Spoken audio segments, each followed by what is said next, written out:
Merci beaucoup. Je voudrais saluer l'initiative de l'Ordre des médecins en collaboration avec le ministère de la Santé et l'Organisation mondiale de la santé d'avoir tenu cette réunion d'imprégnation, de rappel sur ce que c'est la polio, mais également de participer à la lutte contre la poliomyélite. Comme vous savez, de nombreuses rumeurs ont circulé au cours de ces derniers jours qui disaient que le vaccin n'était pas fiable et que nous ne devions pas vacciner les enfants.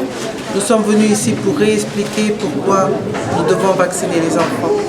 Vacciner, c'est régler la solution, régler le problème par rapport à la polio. La polio existe ici encore à Madagascar malheureusement. Nous espérons que les médecins puissent transmettre le bon message qui permet de communiquer aux populations qu'il faut que les enfants soient vaccinés.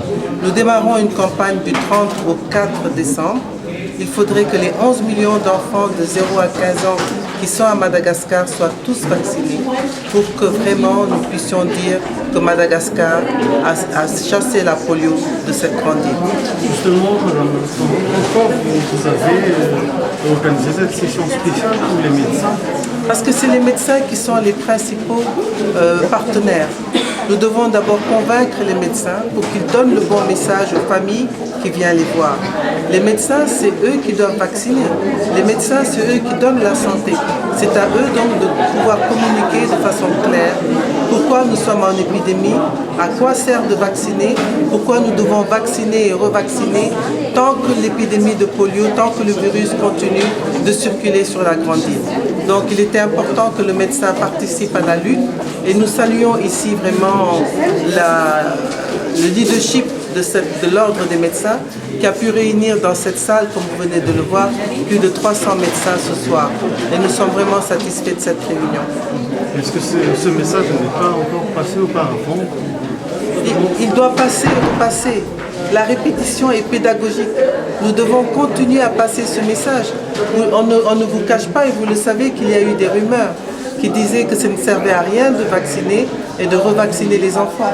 Donc il était de notre devoir de discuter avec les médecins, de communiquer avec eux, d'échanger avec eux et qu'ensemble, nous nous mettions d'accord pourquoi nous organisons ces campagnes et qu'est-ce qu'on va faire à l'avenir par rapport à la lutte contre la polio.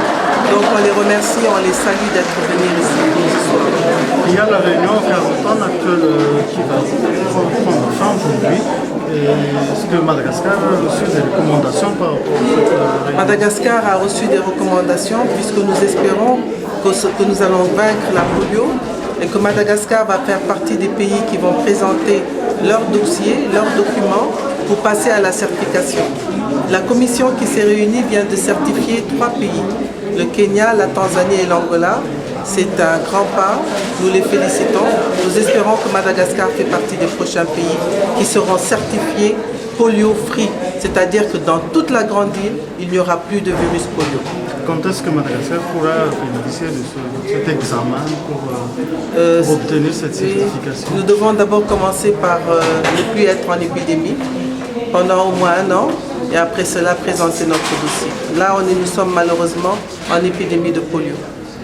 Merci. Merci.